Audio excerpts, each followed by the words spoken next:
ओम शांति। तो आज 16 सितंबर 2025 है।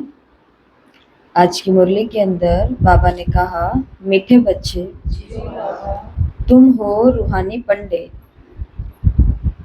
तुम्हें सबको शांति धाम अर्थात अमरपुरी का रास्ता बताना है।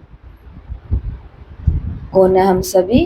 रूहानी पंडित, और हमें सबको अमरपुरी अर्थात शांति धाम का रास्ता बताना है। तो आज का पहला होमवर्क जो आपको 21 बारी लिखना है वो स्वमान है, मैं रूहानी पंडा हूँ, शिव बाबा मेरा गाइड है। मैं रूहानी पंडा हूँ, शिव बाबा मेरा गाइड है। तो मैं खुद कौन हूँ? एक रूहानी पंडा अर्थात गाइड करने वाला हूँ, लेकिन मेरा भी गाइड करने वाला कौन है? शिव बाबा। तो एक बारी एक शिष्य एक गुरु के पास गया और गुरु को जाकर के बोलता कि आप मुझे सिर्फ एक शब्द बताओ, एक ऐसा मंत्र दे दो, एक ऐसा शब्द दे दो जिससे मेरे जीवन की सारी बातों का हल हो जाए और मैं अपने जीवन को सफल कर पाऊँ, धन्य महसूस कर पाऊँ। तो गुरु के पास एक बोर्ड होता है, ब्लैक बोर्ड काला, तो उसके ऊपर चौक से वो लिखता है एक अक्षर, और वो अक्षर है अटेंशन। तो शिष्य कहता है कि गुरुजी ये तो मेरे को पता है, ये नहीं, कोई और शब्द बताओ, कुछ और मंत्र दो। तो फिर से वो चौक उठाता है और फिर से बोर्ड पर लिखता है अटेंशन। फिर वो बोलते हैं कि ये नहीं चाहिए, ये मेरे को पहले से मालूम है, आप कुछ और बताओ, कुछ नया। गुरु बार बार लिखता है अटेंशन अटेंशन अटेंशन। तो जो रूहानी पंडा होगा उसको रास्ते के लिए क्या रखना पड़ता है? अटेंशन रखना पड़ता है। और हमारा अटेंशन रखने वाला खुद कौन है? शिव बाबा, जो हमारी बुद्धि को इतनी जागृति देगा कि हम सदा जागे हुए रहें, और हमें रूहानी पंडा बन करके सबको शांति धाम अर्थात अमरपुरी का रास्ता बताना है। ठीक है, तो ये आज का स्वमान है, बाकी का होमवर्क मुरली के बाद। प्रश्न है मुरली से, तुम बच्चों को कौन सा नशा है, उस नशे के आधार पर कौन से निश्चय के बोल बोलते हो? तुम बच्चों को कौन सा नशा है और उस नशे के आधार पर कौन से निश्चय के बोल बोलते हो? उत्तर, तुम बच्चों को नशा है कि हम बाप को याद कर जन्म जन्मांतर के लिए पवित्र बनते हैं। तुम निश्चय से कहते हो कि भल कितने भी विघ्न पड़े, लेकिन स्वर्ग की स्थापना तो जरूर होनी है। नई दुनिया की स्थापना और पुरानी दुनिया का विनाश होना ही है। ये बना बनाया ड्रामा है, इसमें संशय की बात नहीं है। ओम शांति। रूहानी बच्चों प्रति रूहानी बाप समझा रहे हैं, तुम जानते हो हम आत्मा हैं। इस समय हम रूहानी पंडे बने हैं, बनते भी हैं और बनाते भी हैं। ये बातें अच्छी रीति से धारण करो। और दुनिया में कहा जाता है कि एक सफल लीडर वही होता है, एक सफल नेता, नेतृत्व करने वाला एक सफल लीडर वही होता है जो अपने साथ रहने वाले हर व्यक्ति को क्या बना दे? लीडर बना दे। लीडर का मतलब है रिस्पॉन्सिबल, जिम्मेवारी वाला। जैसे दादियाँ थी, तो दादियाँ लीडर बनी, रूहानी पंडा बनी, लेकिन अपने आगे आने वाली सभी कन्याओं कुमारियों को भी उन्होंने क्या बना दिया? लीडर बना दिया, जो अपने अपने स्थान को लीड कर सके। तो शिव बाबा यही बातें बोल रहे हैं कि तुम बनते भी हो और बनाते भी हो, तो ये बातें अच्छी रीति से धारण करनी है।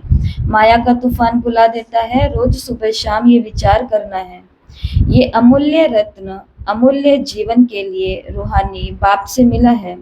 तो रूहानी बाप समझाते हैं, बच्चों तुम अभी रूहानी पंडे अथवा गाइड्स हो, मुक्ति धाम का रास्ता बताने के लिए।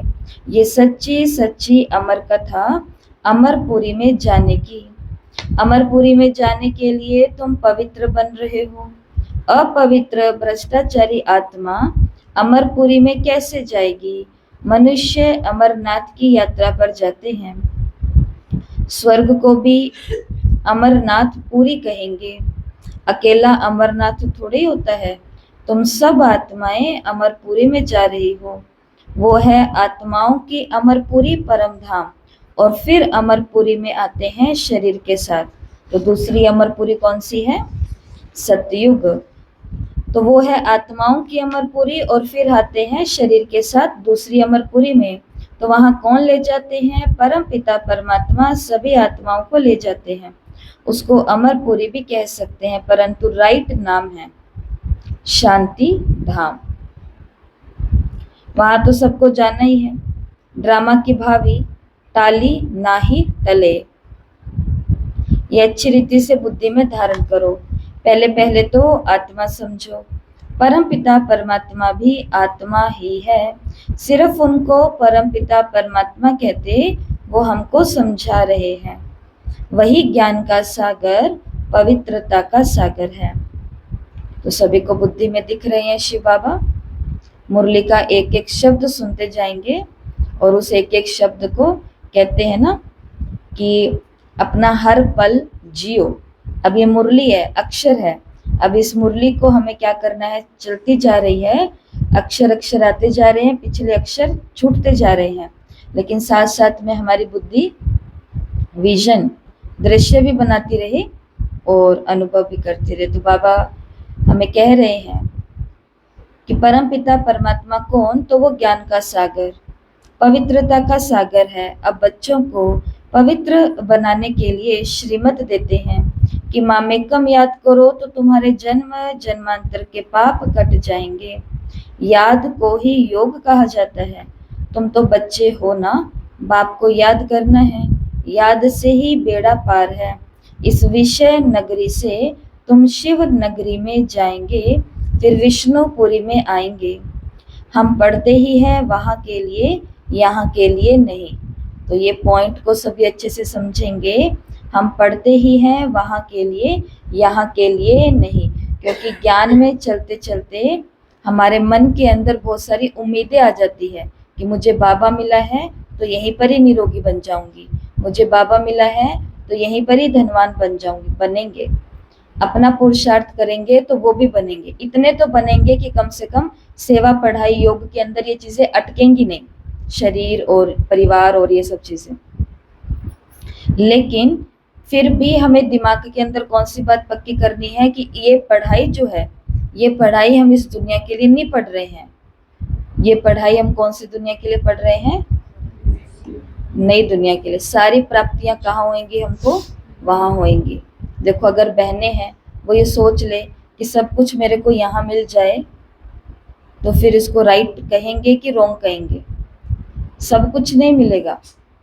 इसके लिए तो बाबा देगा भी सब कुछ, परंतु फिर भी बुद्धि के अंदर याद रहना चाहिए कि हम पढ़ते ही हैं वहाँ के लिए, यहाँ के लिए नहीं। तो बाबा को अगर शिकायत निकलती है मन से, तो वो शिकायतें खत्म हो जाएगी, क्योंकि हमें याद रहेगा कि मैं यहाँ के लिए तो पढ़ भी नहीं रही हूँ। यहाँ तो राजाएं बनते हैं, धन दान करने से बनते हैं। कई हैं जो गरीबों की भी बहुत संभाल करते, कोई हॉस्पिटल धर्मशालाएं आदि बनाते, कोई धन दान करते। जैसे सिंध में मूलचंद था, गरीबों के पास जाकर दान करता था, गरीबों की बहुत संभाल करता था। ऐसे बहुत दानी होते हैं, सुबह सुबह उठ करके अन्न मुट्ठी निकालते हैं, गरीबों को दान करते हैं। आजकल तो ठगी भी बहुत लगी हुई है, पात्र देख करके दान देना चाहिए। तो अभी पीछे का इंसिडेंट आपको एकदम रियल घटना बता रही हूँ, कहीं पर पढ़ी नहीं है, कहीं पर सुनी नहीं है, सत्य घटना है। तो अपने 5-7 परिवार कहीं रहते हैं, आपके ज्ञान में, अपने ज्ञान में चलने वाले। तो उधर वो बता रहे थे कि कोई आ गए दोपहर के समय या दिन के समय, जैसे मांगने के लिए आते हैं, तो हम अपने घर के अंदर रोटी पानी है या कुछ भी चीज़ें, पैसा आदि, तो वो पकड़ा रहे थे उनको। तो वो कहते कि ना, वो कह रहे हैं मांगने वाले कि हमें तो पैसा ही चाहिए। तो फिर बाद में वो कहते कि हम थोड़ा इधर उधर से अंदर गए करने के लिए, सभी घरों में से सिलेंडर उठा करके ले गए। जो भी सामान आगे पड़ा था, किसी के सिलेंडर पड़ा था, किसी के कुछ ऐसी घरेलू चीजें पड़ी थी, हाँ घरेलू चीजें जो भी होती है ना, तो वो उठा के ले गए। कोई जरूरतमंद होंगे या जैसे भी होंगे, तो वो लेने के लिए गए थे 5-10 रुपए, और बाहर आए तो ऐसे। और ड्रेस कौन सी पहनी हुई थी? साधु वेश ड्रेस वो। हाँ नहीं, ये मैं यहाँ की घटना नहीं बता रही है, कहीं और की घटना ही है, परंतु हाँ। तो अब देखो, कोई अच्छे भी आते हैं, लेकिन ऐसी घटनाएं घट रही है दुनिया के अंदर तो सब कैसे लगते हैं? ऐसे ही लगते हैं। इसलिए बाबा ने कहा कि दान भी करना है तो पात्र देख करके करना है ना।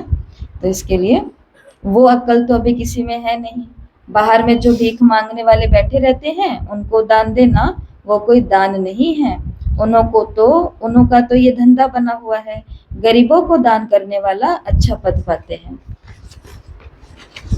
अब तुम हो रूहानी पंडित, तुम प्रदर्शनी व म्यूजियम खोलते हो तो नाम लिखो जो सिद्ध हो जाए गाइड टू हेवन व नई दुनिया की राजधानी के गाइड्स। परंतु मनुष्य कुछ भी समझते नहीं।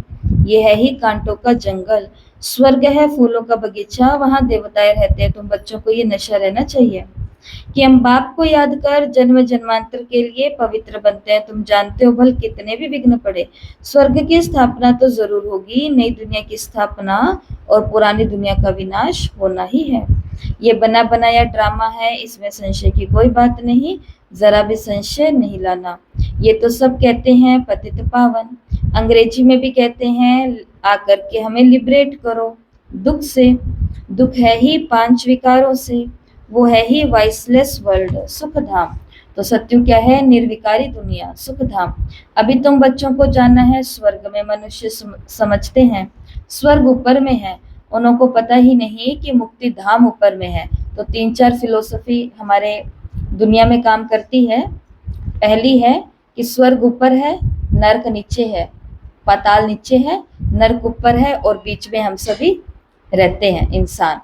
तो अच्छे काम करोगे तो ऊपर स्वर्ग में जाओगे, बुरे काम करोगे तो नीचे पाताल में जाओगे, नरक में जाओगे और आग जल रही है और ये सब कुछ है। पहली फिलोसफी। दूसरी बात क्या बोलते हैं कि यहाँ पर जो पैसे वाले हैं, बढ़िया घर बार ऐशो आराम वाले हैं, भाई ये तो कहाँ बैठे हैं? स्वर्ग में बैठे हैं। और हम कहाँ बैठे हैं? नरक में बैठे हैं। दूसरा काम ये करता है चीज कि जिनके पास जितना ऐशो आराम है वो स्वर्ग में है और जिसके पास नहीं है वो कहता है हम तो नरक में है। भगवान ने इन दोनों फिलोसफियों को काट करके तीसरी फिलोसफी दी है जो कि बिल्कुल अटल सत्य है और प्रैक्टिकल है। एक ही धरती के ऊपर, एक ही हाउसिंग बोर्ड के अंदर अभी सुबह है तो सभी के लिए सुबह है, और रात के 9 बजे रात होगी तो पूरे हाउसिंग बोर्ड के लिए रात ही होगी। भेदभाव होएगा? नहीं होगा। शिव बाबा ने आकर के बोला नरक है तो सभी के लिए नरक है। इसके लिए आज कोई भी है, कोई का भी मतलब कोई भी। लता मंगेशकर जी को हम सभी जानते हैं, उनके जैसा जीवन कौन नहीं चाहता, उनके जैसी आवाज, उनके जैसा नेम फेम लग्जरी हर कोई चाहता है। परंतु आप सभी को शायद मालूम भी होगा जब वो शरीर छोड़ा था उन्होंने, उससे पहले उनका आर्टिकल निकल कर के आया था जो वो लास्ट में लिखते लिखते गए थे कि मैं, हाँ उसके अंदर बहुत सारी बातें निकली थी परंतु 1-2 लाइन एकदम उभर करके बहुत वायरल हुई थी और वो क्या थी कि लता मंगेशकर जी कह रहे हैं कि मैं भगवान से दुआ करती हूँ कि अगले जन्म में मुझे कुछ भी बना देना, कुछ भी बना देना, लेकिन मुझे लता मंगेशकर मत बनाना। तो बाबा ने कहा अगर नर्क है, ये एक उदाहरण दिया है क्योंकि उनको आप सभी जानते हो, ऐसे बहुत सारे उदाहरण हैं। नर्क है तो सभी के लिए दुख धाम ही है, और स्वर्ग होगा तो हर आत्मा अंदर से क्या महसूस करेगी? सुख है, भले वो प्रजा है, भले वो दासी है, भले वो कुछ भी है। सतयुग और त्रेता युग के शिव बाबा ने यही बात यहाँ पर कही है कि वो है ही वाइसलेस वर्ल्ड, सुख धाम। कारण है क्योंकि वहां पर सब निर्विकारी हैं तो सब सुखी हैं, यहाँ पर सब के सब विकारी हैं तो सब दुखी। तो अभी तुम बच्चों को जाना है स्वर्ग में। मनुष्य समझते हैं स्वर्ग ऊपर में है, उनको ये पता नहीं कि मुक्ति धाम ऊपर में है। जीवन मुक्ति में तो तुम्हें यहाँ ही आना है, ये बाप तुम्हें समझा रहे हैं तो अच्छी रीति समझकर नॉलेज का मंथन करना है। स्टूडेंट भी घर में यही ख्याल करते रहते हैं कि ये पेपर भर कर देना है, आज ये करना है। तो तुम बच्चों को भी अपने कल्याण के लिए आत्मा को सतो प्रधान बनाना है, पवित्र बन मुक्ति धाम में जाना है और नॉलेज से फिर देवता बनना है। आत्मा कहती है ना हम मनुष्य से बैरिस्टर बनते हैं, हम आत्मा मनुष्य से गवर्नर बनते हैं, आत्मा बनती है शरीर के साथ। शरीर खत्म हो जाता है तो नए सिरे से पढ़ना पड़ता है। आत्मा ही पुरुषार्थ करती है विश्व का मालिक बनने के लिए। तो बाप कहते हैं ये पक्का याद कर लो, हम आत्मा हैं। देवताओं को ऐसा नहीं करना पड़ता, याद नहीं करना पड़ता, क्योंकि वो है ही पावन। प्रारब्ध भोग रहे हैं, पतित थोड़े ही हैं जो बाप को याद करें। तुम आत्मा पतित हो, इसलिए बाप को याद करना है। उनको तो याद करने की दरकार नहीं है, ये ड्रामा है। एक भी दिन एक समान नहीं होता, ये ड्रामा चलता रहता है। सारे दिन का पार्ट सेकंड बाय सेकंड बदलता रहता है, शूट होता रहता है। तो बाप बच्चों को समझाते हैं कोई भी बात में हार्ट फेल नहीं हो। बात आई बात गई, बाबा ने कहा हार्ट फेल नहीं हो, ये ज्ञान की बातें हैं। भले अपना धंधा आदि भी करो और फिर भविष्य उच्च पद प्राप्ति के लिए पूरा पुरुषार्थ भी करो। गृहस्थ व्यवहार में भी रहना है। कुमारियां तो गृहस्थ में गई ही नहीं है। गृहस्थी उनको कहा जाता है जिनको बाल बच्चे हैं। बाप तो अदर कुमारी और कुमारी सबको पढ़ाते हैं। अदर कुमारी का अर्थ भी समझते नहीं। क्या आधा शरीर है? अधर कुमारी का मतलब क्या होता है? कुमारी का आधा शरीर है, आधा शरीर है। तो अदर कुमारी का मतलब क्या होता है? कौन है यहाँ पर अदर कुमारी? बताओ, हाथ ऊंचा करो, कौन है यहाँ पर अदर कुमारी? ये चार नहीं है तो आपने हाथ में ऊपर किया, सोचना पड़ रहा है। अदर कुमारी, वेरी गुड। अदर कुमारी किसको कहते हैं? आप वैष्णो देवी हम जाएंगे ना, वैष्णो देवी जाएंगे नहीं, वैष्णो देवी जाते हैं ना। कहीं पर सोचे दीदी ने कहा था वैष्णो देवी जाना है, जाए जाए। तो वैष्णो देवी जाते हैं तो वहां पर अदर कुमारी का भी मंदिर है। माउंट आबू के अंदर जाते हैं तो वहां पर भी अदर कन्या का मंदिर है और कहते हैं कि वो भी दर्शन करते करते जाना होता है। तो अदर कुमारी कौन होती है? जो गृहस्थ में रहती हैं, बाल बच्चों वाली हैं, परिवार वाली हैं, एक माता है, परंतु वो अब बाबा की बच्ची बन गई है। योग लगाती है, पढ़ाई करती है, पवित्रता की धारणा की हुई है, अन्न जल का ख्याल रखती है, उधर को संभालते हुए यज्ञ के अंदर भी वो ब्राह्मण है, उसको कहा जाता है अदर कुमारी। तो अब बताओ कौन कौन है यहाँ अदर कुमारी? ठीक है, तो अदर कुमारियां, तो एक है कुमारी और एक है अदर कुमारी। ठीक है, तो बाबा ने कहा कि ये भी तुम्हारा ही यादगार खड़ा है।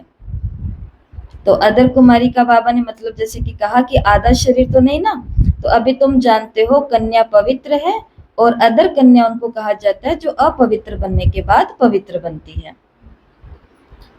तुम्हारा ही यादगार खड़ा है, बाप ही तुम बच्चों को समझाते हैं, बाप ही तुमको पढ़ा रहे हैं। तुम जानते हो हम आत्माएं मूल वतन को जानते हैं। फिर सूर्यवंशी चंद्रवंशी में राज्य कैसे करते हैं?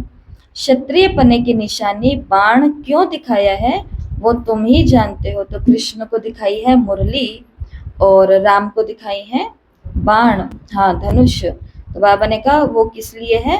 क्योंकि वो युद्ध की निशानी है और ये ऐसे। तो श्रीमत का पालन करना है सहजता से, तो सूर्यवंश में जाएंगे, श्रीमत का पालन कर भी रहे हैं परंतु युद्ध कर करके कर रहे हैं, तो बाबा ने कहा वो क्षत्रियपन की निशानी है। बाकी लड़ाई की कोई बात नहीं है, ना असुरों की बात है ना चोरी की बात है। ऐसा कोई रावण नहीं होता जो सीता को ले जाए। तो बाप समझाते हैं मीठे मीठे बच्चे तुम समझते हो हम हैं हेवन के मुक्ति जीवन मुक्ति के पंडे। वो है जिस्मानी पंडे और हम हैं रूहानी पंडे। वो है कलयुगी ब्राह्मण और तुम हो संगम युगी ब्राह्मण। अभी पुरुषोत्तम बनने के लिए पढ़ रहे हो। तो बाबा अनेक प्रकार से समझाते हैं, फिर भी देह अभिमान में आने से भूल जाते हैं। मैं आत्मा हूँ, बाप का बच्चा हूँ, वो नशा नहीं रहता। जितना याद करते प्रदर्शनी अथवा म्यूजियम में उनको बुलाएंगे, जितना याद करते रहेंगे उतना देह अभिमान टूटता जाएगा। तो अपनी संभाल करते रहो। देखो हमारा देह अभिमान टूटा है, अभी हम जा रहे हैं, फिर से हम विश्व के मालिक बनेंगे। हमारा पाठ है ही हीरो हीरोइन का। हीरो हीरोइन नाम तब पड़ता है जब कोई विजय पाते हैं। तुम विजय पाते हो तो तुम्हारा नाम हीरो हीरोइन पड़ता है। इस समय, इनसे पहले नहीं था। हारने वाले को हीरो हीरोइन नहीं कहेंगे। तुम बच्चे जानते हो, हम अभी जाकर हीरो हीरोइन बनते हैं। तुम्हारा ऊंचते ऊंच पाठ है कौड़ी और हीरे में बहुत फर्क होता है। भल कोई कितने भी लखपति या करोड़पति हो, परंतु तुम जानते हो ये सब विनाश को पाएंगे। तुम आत्माएं धनवान बनती जाती हो, बाकी सब दिवाले में जा रहे हैं। ये सब बातें धारण करने की है। निश्चय में रहना है। यहाँ नशा चढ़ता है, बाहर जाने से नशा उतर जाता है। यहाँ की बातें यहाँ रह जाती है। बाप कहते हैं बुद्धि में रहे कि बाप हमको पढ़ाते हैं। इसके लिए हम क्या ले रहे हैं आजकल? होमवर्क ले रहे हैं। उसके पीछे का कारण यही है। अगर हमें नहीं समझ में आता कि चिंतन क्या करें, वे क्या होमवर्क करना, मुझे तो नहीं समझ में आ रहा, मुरली सुन ली। इसी के लिए वो मदद है कि अगर जो करना चाहता है अपने बुद्धि को बिजी, तो उसको कुछ बातें लिखने की है, कुछ बातें करने की है। कल एक छोटी सी उम्र की बहन का फोन आया रात के समय और उन्होंने बात बोली, अच्छी बात उन्होंने सुनाई। उन्होंने कहा कि दीदी 5-7 दिन से, 1 सप्ताह से लगभग ऐसी कोई बात चल रही है, मेरा बाबा से किसी भी समय योग नहीं लग रहा है। तो फिर हमने यही उनसे बात करी कि योग नहीं लगता है परिस्थितियों में, तो फिर उस समय अपने को कुछ समय निकाल करके, जानबूझ करके समय निकाल करके कौन सी प्रैक्टिस करनी है? स्वमान को लिखने की, क्योंकि वो कम हो जाएगा परिस्थिति कैसी भी हो। योग वाला नहीं हो सकता। और ये लिखने का काम से धीरे धीरे हमारी बुद्धि का ध्यान उधर से हट करके फिर किधर आ जाता है? अपने लक्ष्य की तरफ आ जाता है। तो ये भी एक चीज अच्छी है। इसलिए बाबा ने यहाँ पर ये बात कही है कि यहाँ पर नशा होता है, बाहर जाने से नशा क्यों उतर जाता है? तो इसलिए बुद्धि में ये बात रहे कि मुझे बाबा पढ़ा रहे। होमवर्क बुद्धि में रहेगा तो नशा भी बुद्धि में रहेगा। जिस पढ़ाई से हम मनुष्य से देवता बनते जा रहे हैं, इसमें कोई भी तकलीफ की बात नहीं है। धंधे आदि से भी कुछ समय निकाल करके याद कर सकते हैं। ये भी अपने लिए धंधा है ना। छुट्टी लेकर के जाएं, बाबा को याद करो। हम कोई झूठ नहीं बोलते हैं। सारे दिन ऐसे थोड़ी गंवाना है। हम मनुष्यों का,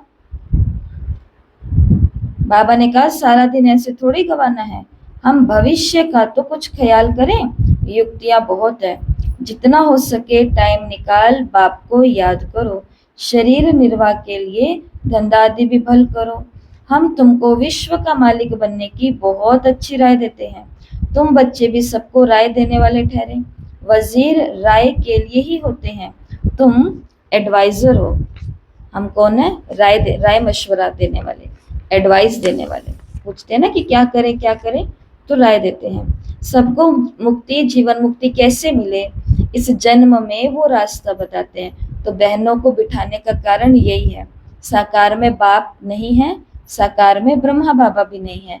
इसके लिए मनुष्य को कुछ करने के लिए हर बात में राय चाहिए होती है, एडवाइस चाहिए होती है। या फिर जिसको हम बोलते हैं कि भाई इस काम के लिए श्रीमत क्या है, बाबा क्या क्या कहते हैं। तो फिर उसी के ही निमित्त बाबा ने निमित्त आत्माओं को बिठाया, जिनसे हम जा करके बेझिझक क्या ले सकते हैं? एडवाइस ले सकते हैं, राय ले सकते हैं।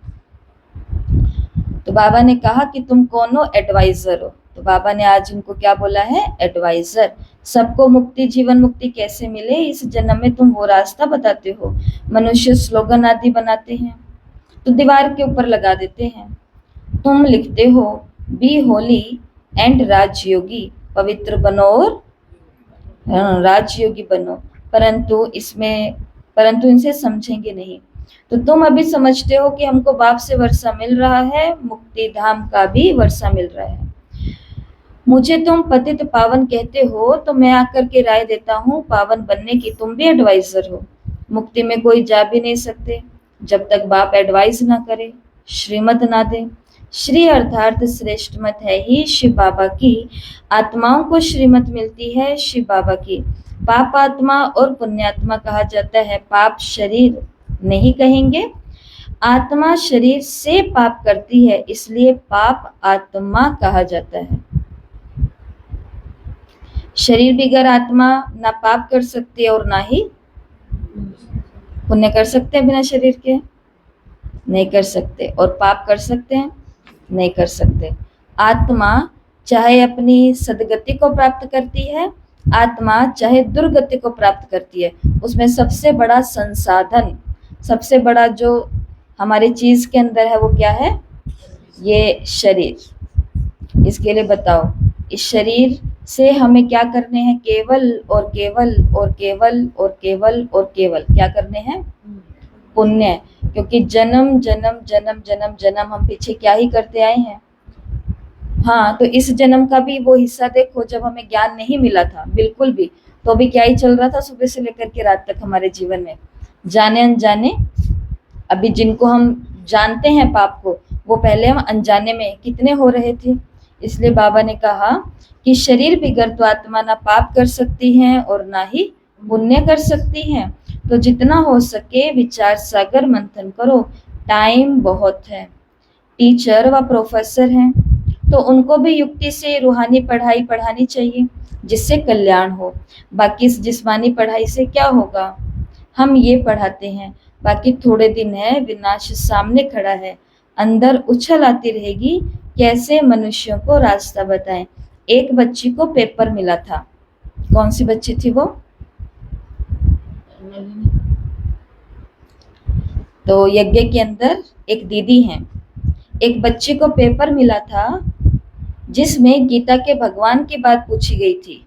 कि स्कूल का प्रश्न था ये, जैसे आजकल की पढ़ाई के अंदर ये कुछ भी बातें नहीं है, गायब कर दिया है आध्यात्मिकता को, क्या धार्मिकता को भी गायब कर दिया, कल्चर को। लेकिन उस जमाने की पढ़ाई जो थी, उस पढ़ाई के अंदर वो बताते हैं कि हमारी पढ़ाई के अंदर एक ये धार्मिक पुस्तक भी होती थी, तो उसके अंदर सभी धर्मों के बारे में होता था। इस धर्म के पिता कौन है, इस धर्म की स्थापना कब हुई, इस धर्म की आज्ञा के कौन आए, ये सब चीजें। तो प्रश्न था पेपर के अंदर कि गीता का भगवान कौन है, और उसने लिख दिया गीता का भगवान शिव है। और फिर टीचर ने नंबर कितने दिए? नंबर दिए ही नहीं, उसको काट दिया। फिर बाद में उन्होंने आर्ग्यू किया कि भाई शिव बाबा ही है गीता के भगवान, कृष्ण नहीं है। और उस आत्मा को, टीचर को भी क्या दे दिया? शिव बाबा का ज्ञान दे दिया।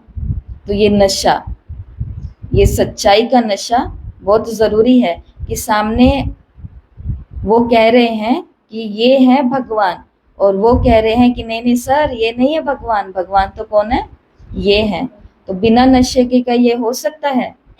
बिना नशे के ये नहीं हो सकता है, क्योंकि बीच में समाज, लोकलाज, मान मर्यादा, मेरे लिए क्या सोचेंगे, मेरे लिए क्या कहेंगे, ये एक दीवार सामने देह अभिमान की बहुत बड़ी सारी खड़ी है, जो हमें खुल करके सेवा भी नहीं करने दे रही है। इसके लिए इसको उतार करके दो युग के लिए थोड़ा किनारे कर देना, द्वापर के बाद इसी को ही आगे लेकर के सारे काम करने हैं। तो उन दीदी का नाम क्या है? चंद्रिका, वेदांती, वेदांती दीदी। एक साथ में 4 बहनें समर्पित हुई थी, वेदांती दीदी, जो कि ट्रांस में भी जाते हैं। तो उसने लिख दिया कि भगवान शिव है, तो उसने, टीचर ने क्या कर दिया? नापास कर दिया। समझती थी हम तो बाप की महिमा लिखती हूँ, गीता का भगवान शिव है, वो ज्ञान का सागर, प्रेम का सागर है, श्री कृष्ण की आत्मा भी ज्ञान पा रही है, ये बैठ लिखा तो फेल हो गई। तो बाबा, तो ये भी कोई हर्जा नहीं है, उसी पढ़ाई में फेल हुई, लेकिन बाबा के चार्ट में तो क्या हो गई? इतनी पास हो गई कि मुरली के अंदर भगवान को उनके लिए लिखना पड़ा। तो इसके लिए अगर कोई ऐसा भाग्य चाहिए, उसके लिए संसार के आगे ऐसा त्याग भी करना पड़ता है। तो बाबा ने कहा उसमें तो वो फेल हो गई। माँ बाप को कहा हम ये पढ़ाई नहीं पढ़ेंगी, झूठी पढ़ाई कह दी थी ना कि यहाँ पे तो भगवान के लिए ऐसा बोलते हैं। तो माँ बाप को कहने लगी कि हम ये पढ़ाई नहीं पढ़ेंगी, अभी हम इस रूहानी पढ़ाई में लग जाएंगी। बच्ची भी बड़ी फर्स्ट क्लास है, पहले ही कहती थी हम ऐसा लिखूंगी ना पास हो जाऊंगी, पहले से मालूम था कि ये लिखूंगी तो टीचर फेल कर देगा, परंतु सच लिखना है ना, आगे चलकर समझेंगे कि बरोबर इस बच्चे ने जो लिखा वो सत्य था। जब प्रभाव निकलेगा वह प्रदर्शनी अथवा म्यूजियम में उसको बुलाएंगे तो पता चलेगा और बुद्धि में आएगा कि ये तो राइट है। ढेर के ढेर मनुष्य आते हैं तो विचार करना है, ऐसा करें जो मनुष्य झट समझ जाए कि ये कोई नई बात है, कोई ना कोई ज़रूर समझेंगे जो यहाँ के होंगे। तुम सबको रूहानी रास्ता बताते हो, बेचारे कितने दुखी हैं, उन सबके दुख कैसे दूर करें? खिटपिट तो बहुत है ना, एक दो के दुश्मन बनते हैं तो कैसे खल्लास कर देते हैं। अब बाप बच्चों को अच्छी रीति से समझाते हैं, माताएं तो बेचारी अबोध होती हैं, कहती हैं हम पढ़ी लिखी नहीं हैं। बाप कहते हैं नहीं पढ़े तो अच्छा है, वेद शास्त्र जो कुछ पढ़े वो सब भूल जाना है। अभी मैं तुमको जो सुनाता हूँ वो सुनो, समझाना चाहिए। सदगति निराकार परमपिता परमात्मा बिगर और कोई कर नहीं सकता। मनुष्यों में ज्ञान ही नहीं है तो वो फिर किसी की सदगति कैसे करेंगे? सदगति दाता ज्ञान का सागर एक ही है। मनुष्य ऐसे थोड़ी कहेंगे कि जो यहाँ के होंगे वो समझने की कोशिश करेंगे। एक भी कोई बड़ा आदमी निकल पड़े तो आवाज होगा। गायन है, तुलसीदास गरीब की कोई ना बात सुने। गरीबों की बात नहीं सुनी जाती। गरीब का मतलब वो पैसे वाला गरीब की बात नहीं हो रही है यहाँ पे। गरीब का मतलब दुनिया में एक और प्रकार की गरीबी होती है जिसकी आवाज कोई नहीं सुनता। और वो गरीबी कौन सी होती है? जिसके ऊपर किसी का हाथ नहीं होता ना, जिसके साथ में एक बड़ी अथॉरिटी नहीं होती है, जिसका कोई बहुत बड़ा अभी तक नाम नहीं बना होता है, जो किसी एक बहुत बड़ी पोजीशन पर नहीं है, उसको उसकी आवाज कोई सुनता है? वो कितना भी सच बोले लेकिन उसके सच को हमेशा झूठा ही समझा जाता है। लेकिन अथॉरिटी वाला अगर झूठ भी बोल देगा तो वो भी सबको क्या लगेगा? वो भी सच लगेगा। तो बाबा ने ये बात कही कि गायन है किताबों के अंदर कि तुलसीदास गरीब की कोई बात ना सुने, लेकिन सर्विस की युक्तियां तो बाबा बहुत समझाते हैं। बच्चों को बस केवल अमल में लाना है। संसाधन नहीं है सेवा करने के, पढ़ी लिखी नहीं है माता, बाबा ने कहा नो प्रॉब्लम, कोई प्रॉब्लम नहीं है। सेवाओं के और भी बहुत तरीके होते हैं। केवल भाषण करना ये थोड़ी ना सेवा होती है। भाषण करते करते तो भाषण करने की भी क्या हो जाती है? प्रैक्टिस हो जाती है। भाषण करते जाओ और साथ साइड में अपने पाप भी बांधते जाओ। भाषण करते जाओ, पाप बांधते जाओ, भाषण करते जाओ, पाप बांधते जाओ।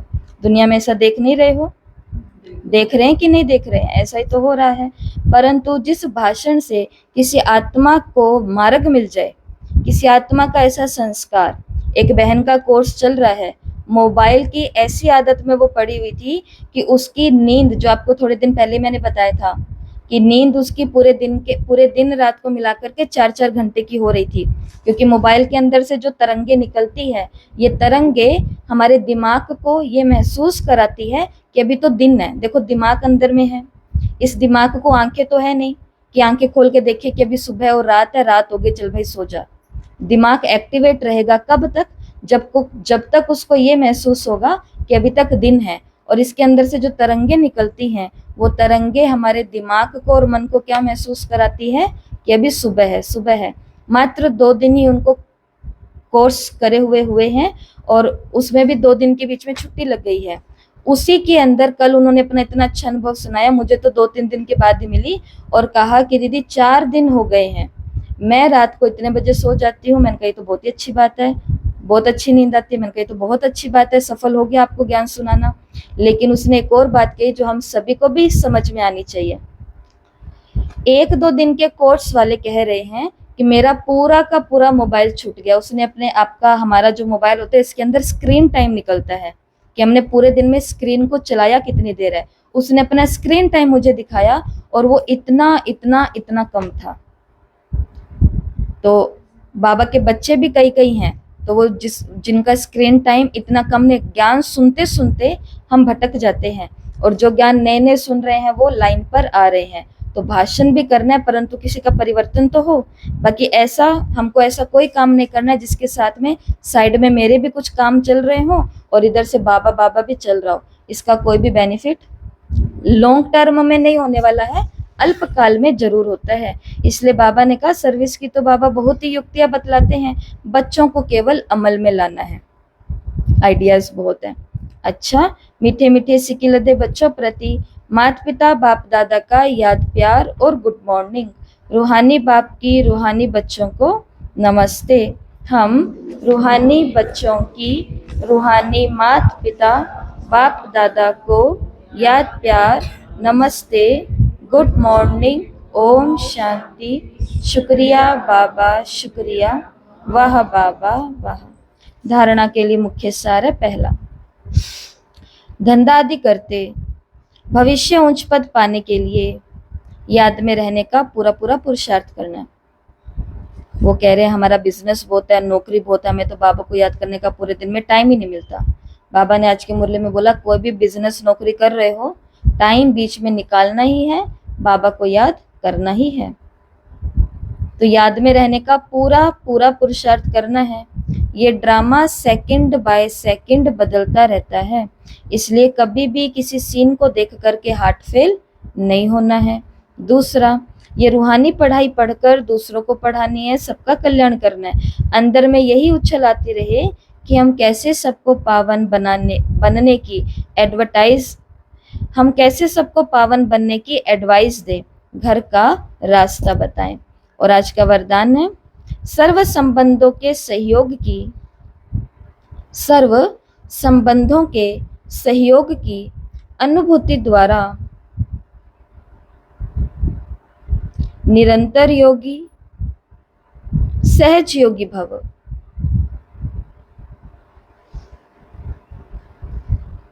हर समय बाप के भिन्न भिन्न संबंधों का सहयोग लेना अर्थात अनुभव करना ही सहज योग है।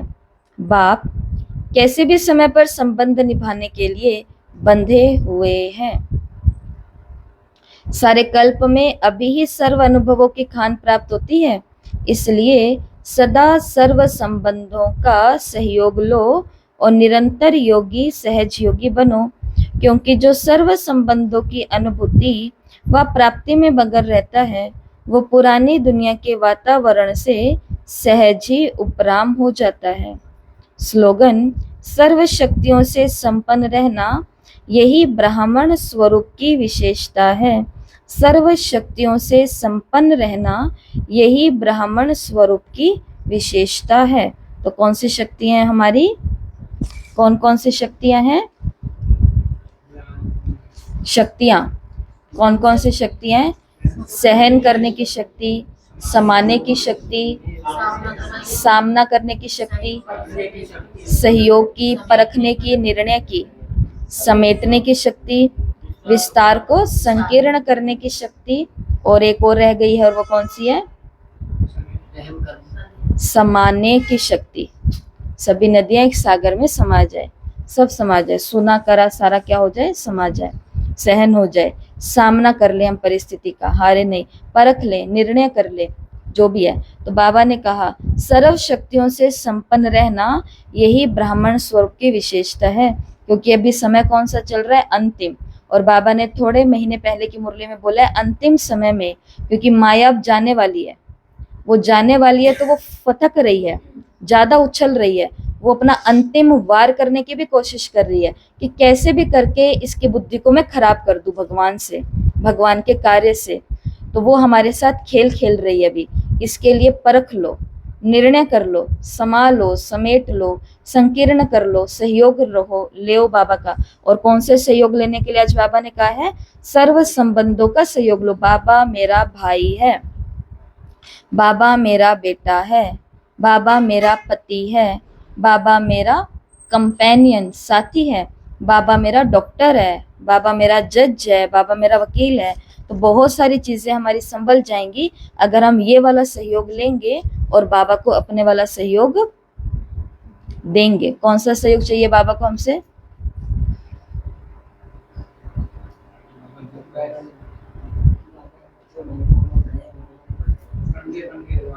आज की मुरली के अंदर बाबा ने कहा जो पढ़ा वो पढ़ाओ, अमरपुरी का सबको रास्ता बताओ।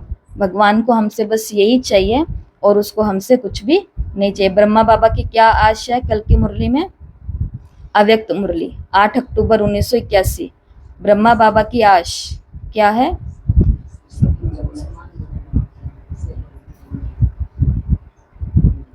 ब्रह्मा बाबा की क्या आशा है? बाप समान बन जाएं।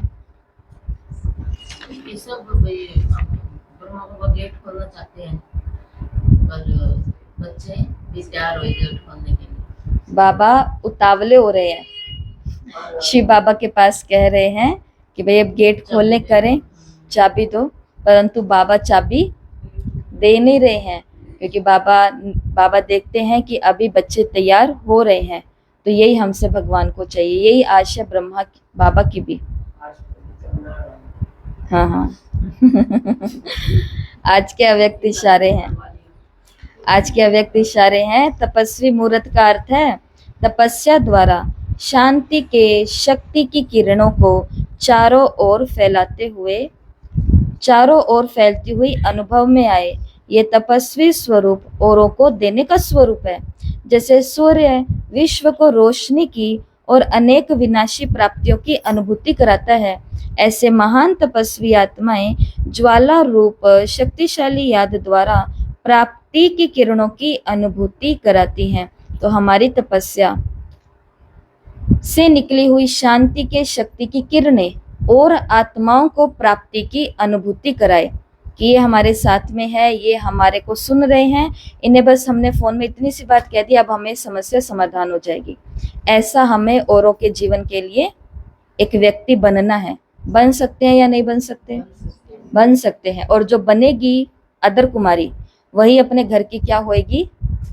इष्ट देवी होगी। और आप हो ही, बाबा ने अगर आपको घर से एक को निकाला है, इष्ट देवी है ही, परंतु इष्ट देवी का काम भी याद रहना चाहिए। इष्ट देवी का काम क्या है? सभी को प्राप्ति की, शांति की, शक्ति की किरणों को अनुभव कराना। हो सकता है? हो सकता है। ठीक है, तो ये आज की मुरली थी। तो मुरली का पहला होमवर्क 21 बारी क्या लिखना है? मैं रूहानी पंडा हूँ, शिव बाबा मेरा गाइड है। ठीक है, और पूरे दिन के अंदर सिर्फ 2 बारी, मात्र 2 टाइम्स, 2 बारी आपको सिर्फ ये बात को चिंतन करना जो आज बाबा ने मुरली में बोली है, ये ड्रामा सेकंड बाय सेकंड बदल रहा है, मुझे हार्ट फेल नहीं होना है। पूरे दिन में सिर्फ 2 बारी सोचनी है, अच्छे से कम 2 मिनट तक की बात अपने अंदर डालनी है। घर परिवार इधर उधर आश्रम सब जगह देखते हुए कि ड्रामा सेकंड बाय सेकंड बदल रहा है। जो वो एक बताया ना कि व्यक्ति अपने गुरु के पास गया और जाकर के उसको बोला कि मेरे राज्य के अंदर सब चीजें बहुत अच्छी नहीं चल रही है, तो आप मुझे कुछ दो ऐसा। तो वो गुरु उसको एक ताबीज बना करके देता है, और ताबीज के अंदर कुछ लिखा हुआ होता है ना, तो ताबीज बना के देता है और उसके अंदर कुछ लिख करके डालता है उसके। और लेकिन वो गुरु उसको बोलता है कि ये खोलना तुमको तभी है जब बहुत बहुत बहुत ज्यादा दुख की बात हो और बहुत बहुत बहुत ज्यादा खुशी की बात हो, मतलब जब तुम्हारी विजय हो और जब तुम्हारी हार हो, उसी 2 समय तुम्हें केवल इस ताबीज को खोलना है। ठीक है, वो जाता है और थोड़े ही समय के बाद में उसके वहां पर दूसरे राज्य वाला जो राजा होता है वो आक्रमण कर देता है, और आक्रमण के कारण उनकी प्रजा का नुकसान होता है, कई चीजों का नुकसान होता है। वो बहुत ज्यादा डिप्रेस हो जाता है कि अब सब चीजें कैसे संभलेंगी, सब बिगड़ चुका है। तो वो एक पहाड़ी के ऊपर एकांत के अंदर बैठा होता है, एकांत में बैठे बैठे उसको वो ताबीज पकड़ में आता है, ताबीज को खोलता है और याद आती है अपने महात्मा जी की बात कि उन्होंने कहा था जब तुम हार को महसूस करो तब ये ताबीज खोलना। ताबीज खोलता और ताबीज के अंदर क्या लिखा होता है उस चिट पर? ये समय बीत जाएगा। जैसे वो ये पढ़ता है ये समय बीत जाएगा, वो पहाड़ी पे गया था सुसाइड करने के लिए, क्या मैं इन प्रजा को क्या मुंह दिखाऊंगा, मैं इनको संभाल भी नहीं पाया। लेकिन जैसे ही देखा ये समय बीत जाएगा, बंद किया, ताबीज के अंदर डाला, पहना और फिर से अपने राज्य में गया, राजमहल में जाके मंत्रियों के साथ मीटिंग की। मीटिंग करते नई प्लानिंग की, अब शुरुआत करनी कैसे है। राज्य फिर से संभल गया।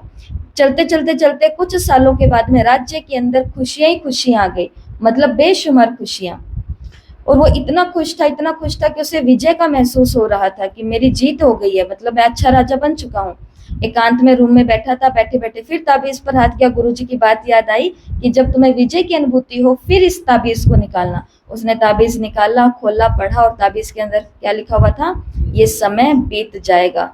तो क्योंकि उसको महसूस हुआ ये पढ़ने के बाद कि इस खुशी के टाइम में मैंने तो सारा टाइम ही वेस्ट कर दिया, ना धर्म किया, ना ध्यान किया, ना पुण्य किया, ना दान किया। तो फिर वो उठता है, अपना धार्मिक काम दान पुण्य वाला करना, महात्माओं को खिलाना पिलाना शुरू करता है, क्योंकि उसको याद आ गया कि ये सुख में जिसमें मैं इतना खुश हो रहा हूँ, ये खुशी के पल भी रहने नहीं है, ये भी बीत जाएंगे, इसलिए पुण्य की कमाई भी कर लें। तो यही बात है। तो आज पूरे दिन में 2 बार ही याद रखना है बाबा की मुरली का ये महावाक्य कि ड्रामा सेकंड बाय सेकंड बदल रहा है, मुझे हार्ट फेल नहीं होना, ये समय बीत जाएगा। ठीक है। और आज आपके लिए सिर्फ 5 लाइनों का काम है, जो आपको जिसके ऊपर लिखना है वो लिखना है सच्ची अमर कथा, अमरपुरी में जाने के लिए पवित्र बनो। इसके ऊपर 5 लाइनें लिखनी है। सच्ची अमर कथा अर्थात अमरपुरी में जाने के लिए पवित्र बनो, इसके ऊपर मात्र कितनी लाइन लिखनी है? 5। कि बाबा ने कहा ना कि तुम जाकर के सबको ये ज्ञान सुनाओ कि हम आपको स्वर्ग में लेकर के जाएंगे, अभी आप ये वाली अमर कथा सुनो। तो ये बात हम किसी को समझाएंगे कैसे, उसके लिए 5 पंक्तियां लिखने। देखो सच में अगर किसी को आपको समझाने के लिए कहेंगे तो हमको विचार ही नहीं चलेगा, लेकिन अगर लिखने के लिए बैठोगे तो आप शायद 5 से 10 लाइनें भी लिख सकते हो कि मैं ऐसे समझाऊंगी। तो पहला काम स्वमान का, दूसरा काम चिंतन का दिन में 2 बारी, और तीसरा काम 5 पंक्तियां लिखनी है अमरपुरी का। किसी को भी मार्ग दिखाने के लिए आप पवित्र बनो, रोज पढ़ाई पढ़ो। इसके ऊपर क्या लिख सकते हैं? ठीक है, आई समझ में? ओम शांति।